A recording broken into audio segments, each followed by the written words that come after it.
saya sangat-sangat shock, surprise, dan ini belum pernah dialami di Kabupaten Kudus sebelumnya. Kudus tambah terkenal, jadi ekonomi UMKM tambah maju lagi. Dan terima kasih kepada masyarakat Kabupaten Kudus yang telah menjaga kondisi keamanan kondusif. Di sebuah tanah yang menyimpan banyak cerita, Kudus tumbuh dari nafas tradisi dan langkah-langkah warganya. Pada jejak budaya, jejak perjuangan, dan harapan masa depannya. Dari sejarah Sunan Kudus yang mengajarkan toleransi, dari asap sate kerbau yang terus mengepul menjaga warisan, dari tangan-tangan pembatik yang merawat identitas, dan dari jenang yang lahir dari legenda bubur gamping di tepi Sungai Kaligis. Saat panggung olahraga kembali hidup membawa semangat baru, disinilah Kudus bergerak bersama. Semua bertemu dalam satu perjalanan, Kudus menuju sport tourism. Karena seringnya ada acara di sini, jadi omset kita tambah karena banyak pengunjung. Buat ekonomi UMKM lebih meningkat lagi. Jualanku sate kebo khas dari Kudus. Ya ini kan sejarah dari Sunan Kudus untuk menghormati agama Hindu. Dia tidak memotong sapi karena sapi kan sama agama Hindu kan dikeramatkan. Cerita toleransi berabad-abad lalu tetap hidup, terwujud dalam sepiring kuliner khas, sebuah tradisi yang menjadi identitas bagian dari wisata dan ekonomi. Saya ingin mengangkat kembali batik Kudus supaya di Kudus ini punya batik kembali seperti tahun-tahun yang sebelumnya. Tahun sekitar 45, tahun 50 itu sudah ada batik Kudus. Tapi setelah tahun 80-an mulai susah dicari batik Kudus. Sampai tahun 2000 malah sudah tidak ada sama sekali batik Kudus. Sehingga saya kepingin sekali batik Kudus ini bisa muncul kembali karena batik yang saya produksi itu memang betul-betul batik bikinan saya sendiri dan mencerminkan bahwa itu batik Kudus. Jadi kami merupakan perusahaan keluarga di bidang kuliner, utamanya makanan tradisional khas Kudus, jenang Kudus Mubarok. Jadi kami sudah berusia 115 tahun, sudah 3 generasi dan sekarang hampir generasi keempat. Jadi kami merupakan perusahaan makanan khas Kudus, yaitu jenang, di mana jenang merupakan tidak bisa terlepas dari sejarah Sunan Kudus ya. Jadi kami bangga sekali selain kami mengenalkan potensi Kudus dalam ini kuliner, oleh-oleh, dan juga kami bisa mengenalkan sejarah, budaya, religi, kearifan lokal dan jati diri Kudus melalui museum kami, Museum Jenang dan Gujigan. Dari cerita-cerita itulah terlihat bahwa UMKM bukan hanya penjaga warisan, melainkan denyut ekonomi yang bergerak bersama kotanya. Harapannya ya sering-sering aja di sini biar tambah rame, Kudus tambah terkenal, jadi ekonomi UMKM tambah maju lagi. Kudus kota kecil tapi bisa dikenal seluruh Indonesia, wisatanya juga olahraga, bisa semuanya lah bikin bangga. Sehingga ya dampaknya memang sangat lumayan gitu untuk meningkatkan ekonomi masyarakat di dalam kunjungan-kunjungan mereka gitu.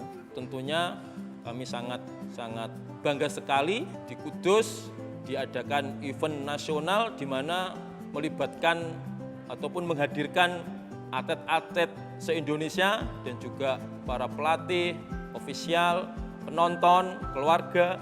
Akhirnya di Kudus menjadi ramai dan sangat berdampak positif seperti di perusahaan kami ini, oleh-oleh jenang Kudus Mubarok sangat berdampak sekali bila dibandingkan ya dengan sebelum ada event ini itu ada kenaikan omset hampir 40%.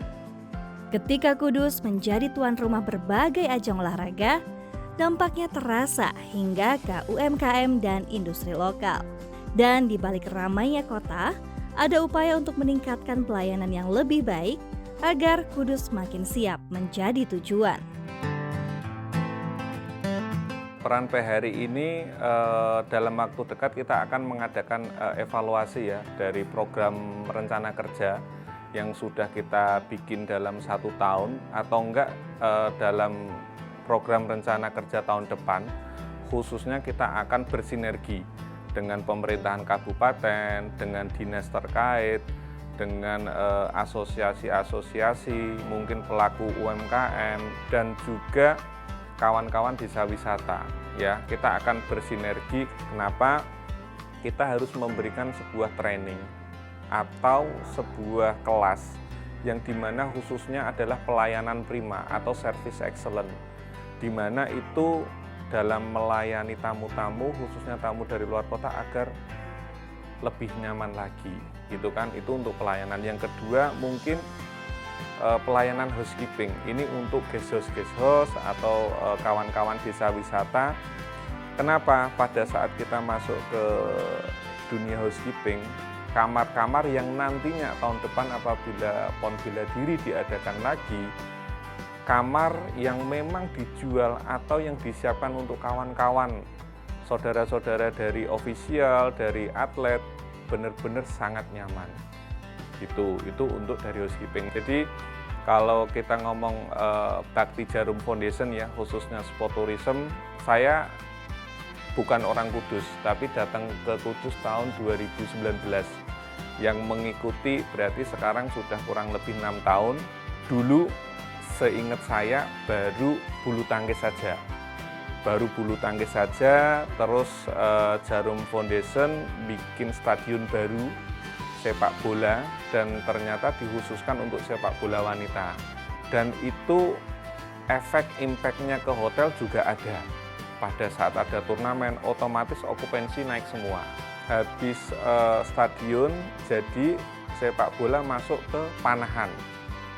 Panahan jalan, bahkan perpani, length of stay-nya di sini mulai dari latihan, mulai dari itu kalau nggak salah 2023 akhir sama 2024 awal itu juga udah jalan, itu juga hunian okupansi naik. Dan sekarang 2025 saya sangat-sangat shock, surprise, dan ini belum pernah dialami di Kabupaten Kudus sebelumnya. Bukan cuma hotel berbintang, tapi semua sektor, semua lini hidup semua. Tidak bisa dipungkiri sampai level bawah UMKM, sampai mungkin makanan-makanan tradisional pinggir jalan, saya yakin ada efeknya. Kalau hotel tidak perlu ditanyakan lagi, dan saya yakin juga setoran pajak daerah yang disetorkan dari hotel restoran atau di bawah naungan PHRI otomatis naik.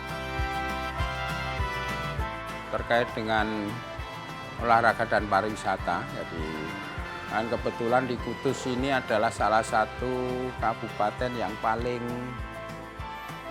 kecil di Jawa Tengah dan potensinya tidak begitu besar, terutama di wisata, karena kita lebih banyak di Kudus itu 2 tempat yang menjadi pusat kunjungan dari beberapa tamu dari luar daerah, itu di Menara Kudus ini dan di Makam Sunan Muria. Jadi ya, kita kan Kudus kan awalnya nanti kita hanya di 2 tempat itu, tempat lokasi kunjungan itu. Berkembangnya dinamika sekarang, ini kan banyak sekali event-event olahraga di Kudus yang tingkatnya nasional. Di beberapa waktu yang lalu kita ada kegiatan kejuaraan nasional panahan, karena atlet tidak akan datang sendiri, mesti ada rombongan dari beberapa daerah itu. Dan lagi kita juga ada kegiatan tahunan yang diselenggarakan oleh salah satu perusahaan besar di Kudus, yaitu di Jarum Foundation Bakti Olahraga. Itu ada seleksi atlet bulu tangkis. Itu juga orang-orang dari berbagai daerah akan datang ke Kudus. Sehingga dari situ kita akan ingin menangkap itu untuk mengembangkan Kudus Sport Tourism. Terus ada salah satu tempat wisata baru di sini yang kemarin selesai dibangun itu Bendungan Lobong. Itu juga bisa dimanfaatkan kalau masyarakat atau orang-orang panjenengan akan datang ke Kudus. Lihat di sana itu pemandangannya hampir seperti Raja Ampat.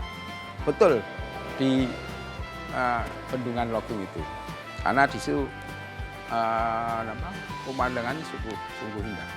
Termasuk bangunan-bangunan menara. Jadi menara ini kan sebagai tempat untuk menyampaikan panggilan sholat azan di atas menara itu. Dan makanya bentuknya adalah sama dengan candi, hampir candi-candi Hindu yang seperti pada saat itu. Termasuk untuk memberikan penghormatan kepada masyarakat Hindu pada saat itu, Kanjeng Sunan juga melarang atau menghimbau masyarakat untuk tidak menyembelih sapi yang dikeramatkan oleh masyarakat Hindu untuk menghormati. Jadi dalam rangka untuk syiar. Akhirnya kan itu ada. Jadi di sini juga bahwa simbol toleransi yang ada di Kudus ada di situ. Harapan kita memang bisa dibantu untuk mewujudkan itu. Untuk mewujudkan Kudus sebagai sport tourism itu dengan sarana prasarana yang menunjang itu. Utamanya di Kudus ini kan kota industri sebenarnya dan kota bisnis. Dengan adanya kegiatan event olahraga di Kabupaten Kudus menuju Kabupaten Kudus Sport Tourism, ini data-data yang kami dapat dari teman-teman Bapeda maupun BPS, hampir 100% hotel di Kabupaten Kudus full, penuh. Tidak hanya hotel, rumah singgah, homestay, termasuk tempat-tempat wisata yang ada tempat penginapannya juga penuh semuanya. Dengan penuh itu mereka akan butuh makan, butuh rekreasi, butuh kebutuhan-kebutuhan yang lain, kebutuhan pokok yang lain, termasuk transportasi. Ini meningkatkan juga daya beli masyarakat. Jadi efek dari event PON Bela Diri ini saya yakin sangat-sangat bermanfaat untuk semuanya, tidak cuma PHRI, UMKM, terus pedagang-pedagang kaki lima, bahkan oleh-oleh, dan saya yakin juga kawan-kawan transport ya. Transport kemarin juga sempat ketemu ngobrol juga lumayan. Bahkan ada Abang Grab sama Gojek ini juga lumayan.